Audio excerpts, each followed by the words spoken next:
Welcome to the third and last part of our centennial show. This one is basically Asia and Central Europe. Most of these we've either had a show of or shown a lot in passing shows. The first piece here is by Aiko Miyawaki. Now, she was in Rome and in the early 60s and was very involved with the Zero group. This one is made of sort of oil mixed with powdered marble, which gives this marvelous surface and different refractions and things like that. Soon after she went back to Japan, she married Issey Miyake, the famous architect, and then she started to make sculpture in cooperation with him for major architectural projects. But these paintings she did when she was in Rome in the early 60s, I think, are sublime. We've had a few and we always support them and love them. Yang Deai, who spends most of his time in Paris, he doesn't really speak any French. He spends his time between Paris and China. They're very beautiful paintings where he sort of throws it around and dabs it on. There's a lot of sort of depth. When we had the show in London, we invited the French ambassador who had been previously ambassador in China, so she knew him quite well. But I was rather shocked, a rather undiplomatic thing at the dinner we were all eating, and the ambassador chose white truffles, which was about 3 times the price of the whole meal. Braco Dimitrijević, he does a lot of conceptual photography, and then these plaques, which have a lot of meaning, like this is chance is logic beyond reason. You can have a good chuckle at some of his philosophy. Koller, who we had a show of very recently, who with Filko, who we'll see in a minute, is I think the 2 most interesting artists from Slovakia. With this painting, he loved using himself, self-portraits in the work, but these 2 sort of relate to each other, so I think it makes a lovely little wall. Imre Bak, who I think is undoubtedly the most important painter of recent times to come out of Hungary. He came to England in the mid-60s and saw a show at the Tate, which completely revolutionized his thought pattern and subject matter. But I think the works in the late 60s, early 70s are absolutely sublime. He sort of didn't know, but you know, everybody, how people do discover something happening at the same time. I remember talking to Fangor, the man who made all the circle paintings, and he was in Washington once, and he was invited to lunch by Catherine Graham of the Washington Post, and he was shocked, rather surprised, to see a Nolan target hanging on her dining room wall, where he thought that he was the only person to be painting targets. Actually, quite a lot of people were painting targets, but it's how it happened. So this painting reflects a time, you know, change in time, and you realize in England, in America, a lot of artists use this sort of subject matter. The other Hungarian artist we have is Jovanovic.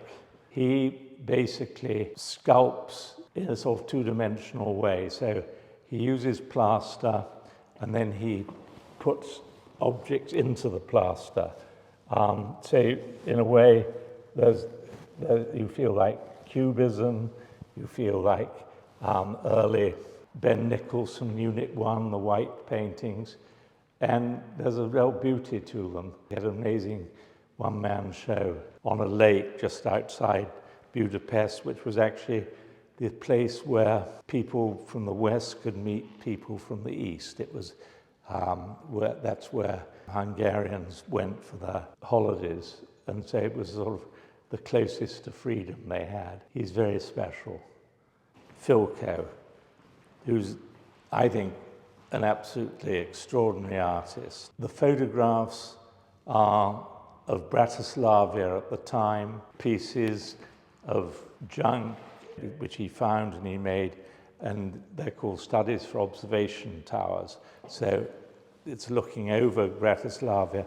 And if you think what was going on, you know, this is about the height of suppression it's quite extraordinary what he was able to do. Filko then went to New York in the 80s, didn't speak a word of English, made no effort to learn any English, stayed in one place, ate in the same restaurant every day, and painted rather extraordinary paintings, very much like what was happening in New York on old bits of cardboard. Schnabel and Saleh and all those people, he was very like that, but a majorly misunderstood artist. I think he really deserves looking at more. Kiaraga, who went to Paris in the mid-60s, and the paintings we always have been interested in were the ones he did when he was in Paris.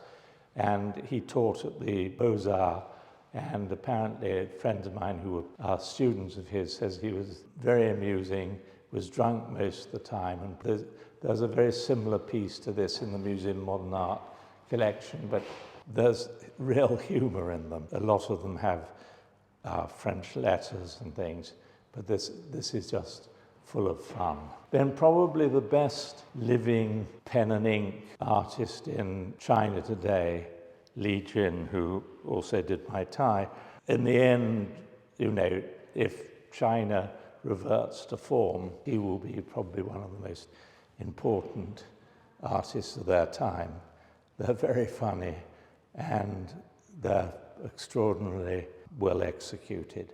Another person representing Japan is Tadaaki Kuwayama. He and his wife came to America in 1957 when they got married because they thought there was no future for what they were doing in Japan. He came to New York, and one of his first shows was at the Green Gallery with Dick Bellamy, and the first show he painted the paintings in Bellamy's gallery. When the show ended, they realized the paintings were bigger than the doorway. So after that, he started painting paintings on 4 panels. But the surface of these is absolutely beautiful. And then there's this gold leaf and the dripping through. But you have to really read into the surface. It's, to me, quite extraordinary. And, you know, there's a sort of, this is from 61, and if you look at the very early paintings of Rauschenberg when he was painting the white and black paintings, the surface is not dissimilar to that. Li Husang, Chinese, spent half his life up a mountain and studying Buddhism. It just is all drawing, and it's to me absolutely amazing. One would never get bored by it. You can get into his head. Sadly, he died a few years ago, but I saw his work when I went to China we went to China in 1914, and I was completely taken by it. So we did give a show. We sold this to some people, and we recently bought it back. But it's really so enjoyable and so soothing, and he was probably China's main minimalist. Mr. Kovac, who was another of the Hungarians, he was enormously tall. I think he was 2 meters tall, and no work did he do bigger than he could reach the top of with his hands. I find them very, very extraordinary. You've got to think what was going on there when these were made. And then the last but not least is this sort of Chinese pop, the Lau brothers, mixing old China, new China with the West. Quite often used, well, it's a sort of Coke bottle, Coke can, and a television with the Forbidden City there. It really sort of is a pun joke on East-West culture. The show is only on for about just over 2 weeks till the 10th of April, and we will be closed for a few days over Easter.